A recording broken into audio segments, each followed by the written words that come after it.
Concerned Canadians with families in Gaza is holding a news conference in Mississauga. Let's listen in live. And with over 1 million of them crammed in 220 UN schools served refugee centers, and without replenishing any more food, there is almost no more food here. We are running out of food. There is no source. We do not have manufacturing. We do not have farming. We are not allowed to fish. So food is also very critical at this stage. Mansour, I'm so sorry that we're hearing this. What can we do here in Canada? What is your message to us as Canadians and to Prime Minister Trudeau?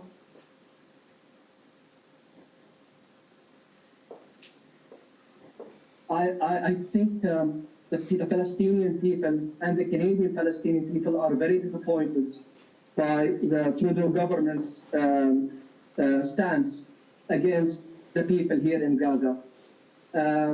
I'll be very frank with you. We do not feel very hopeful of anything coming from the Canadian government at this stage. I'm being very frank with you. I hope I'm wrong. I hope they can turn this around. They need to understand, together with their allies, that this might escalate to a regional war which will affect everyone in this world. We do not want that. Please work towards a ceasefire. Protect the 2.3 million civilians. Open the borders. Allow for freedom of movement of people, of food, of fuel. We have tens of thousands that require medical treatment, injured and those with pandemics, old people, sick people. Right now, we are going through genocide here in Gaza. Mansour, I really plead the Canadian government listens to the messages of Canadians and Palestinians in Gaza. And I thank you so much for joining us. I know how difficult it is. I know how difficult it is on your family. Nothing I will say and can help ease your pain and everything that you guys are going through. Please, please stay safe, even though there's no safe space in Gaza at the moment. And I want to apologize, you know, because that's what Canadians do. Canadians apologize. I want to apologize for the way our government has been reacting for Canadians, because this is not the Canada I know. It's not. It's not. This is not the Canada that we know to be a humanitarian peacekeeper. And it's a shame that we are witnessing this today. Thank you, Action for Palestine. If any of the journalists have a question, I can also take it. Does anyone want to ask a question?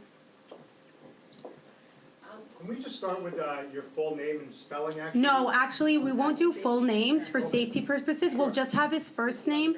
We've had a lot of people actually terrified to use their last name because their families are being targeted back home. Is this man Canadian? So This man is Canadian. Can you tell us where he is and what it's like No, around he him? cannot tell you where he Can is. you tell us, describe what it's like around him? Can you describe, I just want to put a disclaimer. The reason we're not using last names and the reason we're not telling you their precise location is we have been asked by our family back home to not indicate where they are because family members have been targeted. They have been targeted when family members speak out. And as a result, I got a phone call from my mother-in-law who is currently stuck in Gaza, and she said, please do not tell people where we are because there are journalists, people that are advocates that are being targeted. So the reason that we are withholding last names is for their protection. And so, Mansour, can you answer that question? What does it look like around you?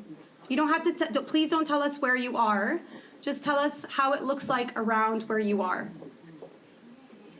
I'm located right now in one of the main hospitals in Gaza Strip, and every hour many ambulances come back and forth carrying injured and dead. There is also beside me a place where they cleanse the people who have died as a result, and every day you find people being taken to the graveyard. Around me are thousands of refugees, people who think that staying inside a hospital will keep them safer. We hope that this hospital will not get bombed like the other Christian hospital and the Orthodox Christian Church. Any other question? Yeah. Can you introduce yourself? Yeah, hi Mansoor, it's Shauna with City News. We have spoken before. I'm glad to see you, and I'm glad to see that you're holding up. Can you just talk about, you mentioned a little bit about fuel and the need for fuel. Can you just talk about, you know, what will happen in the next few days if fuel is not allowed in to Gaza Strip?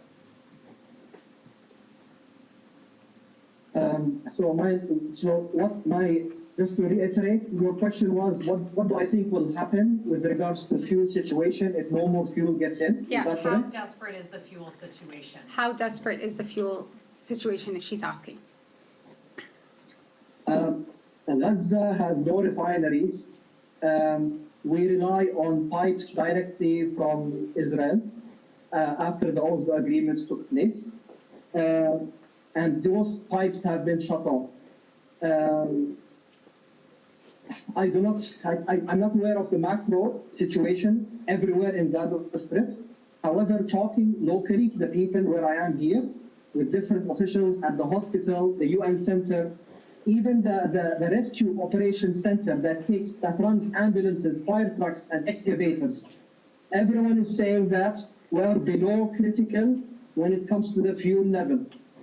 I was talking earlier to another reporter who said, well, Israel, I think, would like to have the fuel come in. However, we are afraid that Hamas will take over these fuels and use it for their attacks. I have nothing to do with Hamas.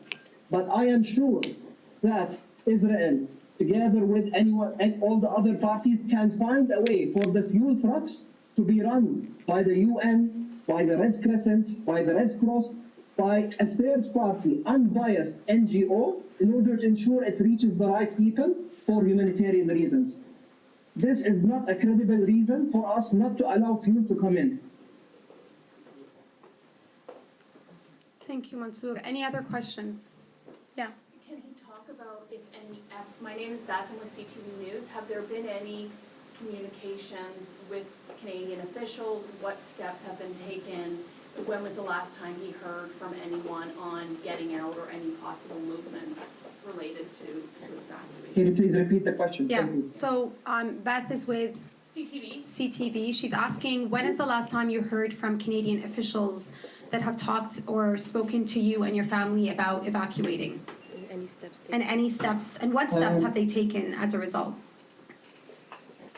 So we had someone from Global Affairs Canada call my local mobile phone around 9 days ago, telling us that there is currently no deal being struck for safe evacuation for international people with international passports living in Gaza, and that we should only leave to the Rafah border when we get another phone call from them.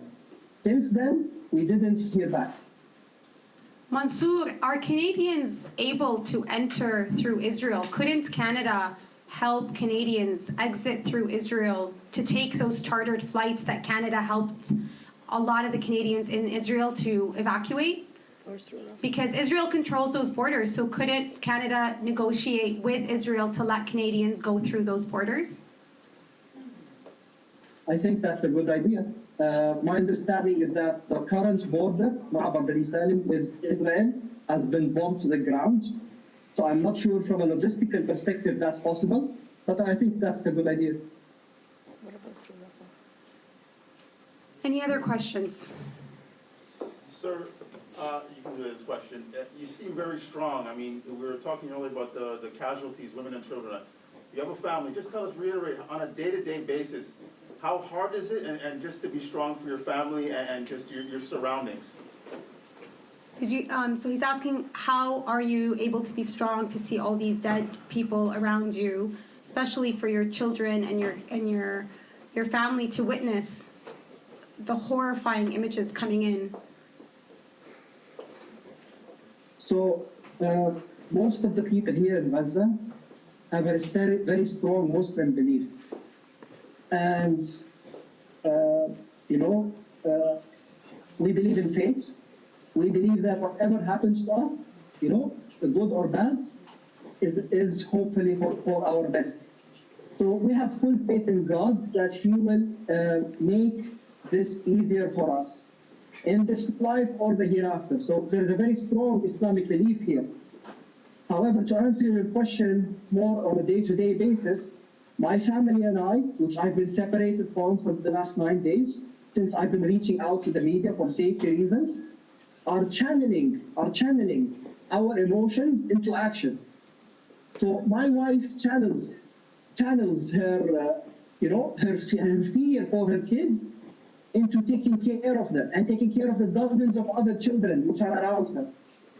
I channel my anger, for example, to what's happening, to ensure that we reach out to media stations like yourselves, through organizations like Action for Palestine, in order to let the people know the reality of what's happening to the Palestinian civilians here in Gaza. So we try to be positive in our actions. In general, the people in Palestine here, despite all the challenges, have very strong character, have very strong morale. However, things are getting in very tough humanitarian level. Mansour, I really, really hope that our Canadian government is listening and are able to make immediate reprimands to help you and many Palestinians reach a safe resolution with this. Thank you so much. Thank you, everyone. Thank you.